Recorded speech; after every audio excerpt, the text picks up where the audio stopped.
Parmi les technologies utilisées, nous avons parlé du langage Kotlin. Maintenant, posons le langage Kotlin. Kotlin est un langage de programmation statiquement typé. Pour ceux qui font déjà la programmation, savent c'est quoi un langage typé. Les langages typés sont des langages qui nous obligent qu'une variable doit obligatoirement avoir un type. Comme par exemple, Java est un langage typé.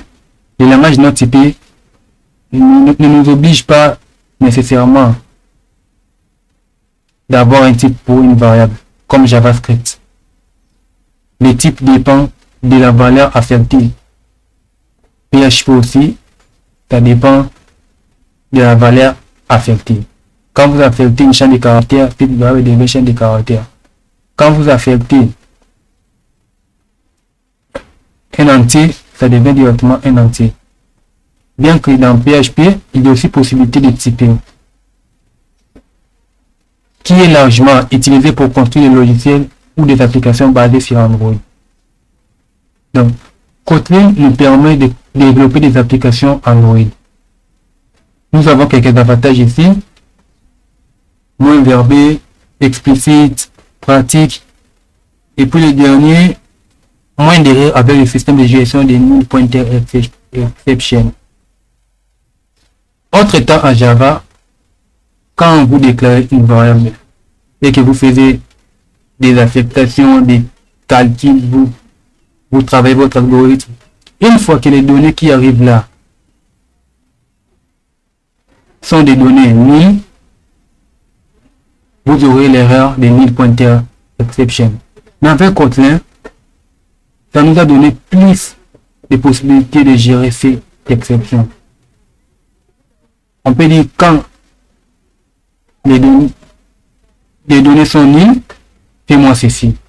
En Java, il fallait faire trop de conditions pour gérer cela. Mais avec Kotlin, ils ont un peu analysé ces points ici.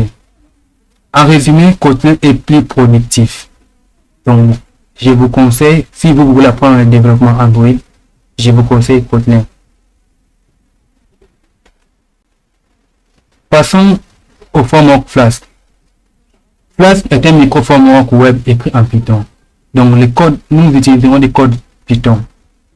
Il vous permet de concevoir une application web solide de manière professionnelle.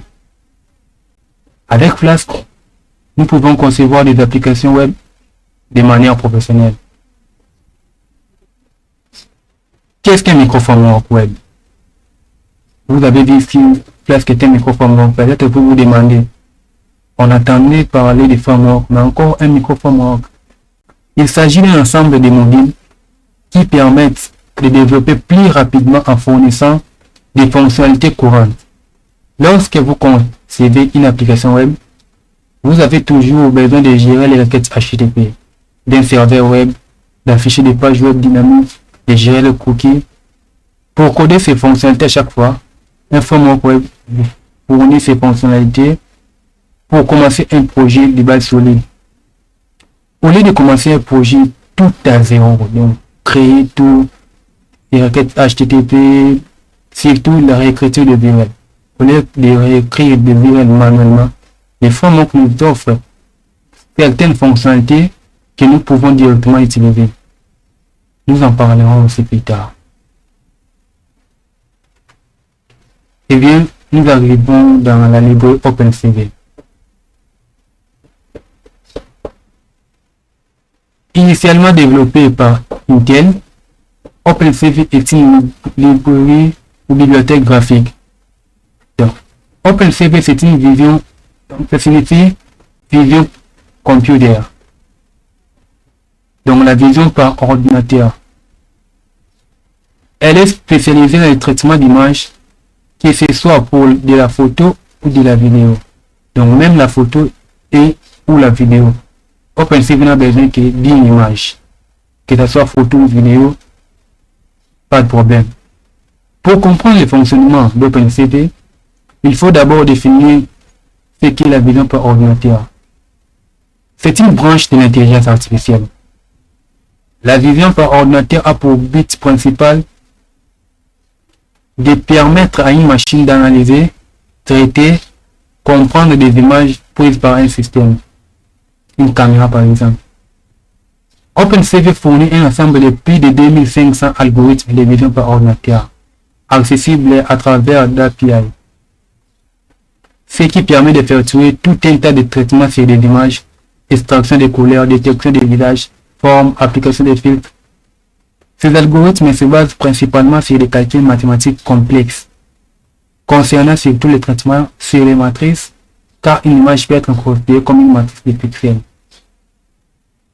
À ce point, nous avons vu OpenCV fournit un ensemble de plus de 2500 algorithmes.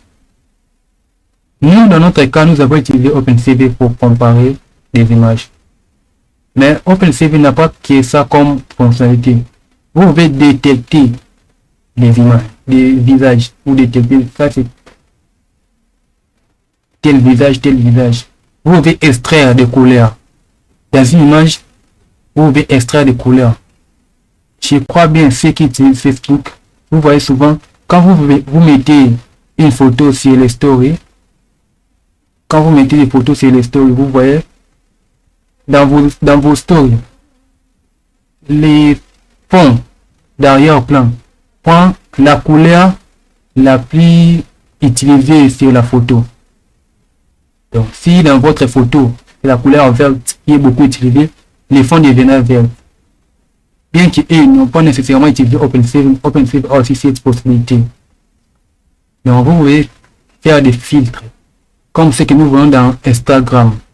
OpenCV aussi peut les faire. Donc, tellement d'algorithmes. Hein? Et puis, ces algorithmes sont basés sur les calculs mathématiques. Si vous voulez entrer en profondeur pour comprendre les cœurs d'OpenCV, vous devez avoir des connaissances, des bases solides dans les mathématiques. Les calculs mathématiques sont trop complexes sur OpenCV. Une image peut être considérée comme une matrice de pixels. OpenCV fait en sorte que quand l'image entre, il transforme en matrice de pixels et puis commence à comparer cette matrice-là. Dans le code, nous verrons tout ceci.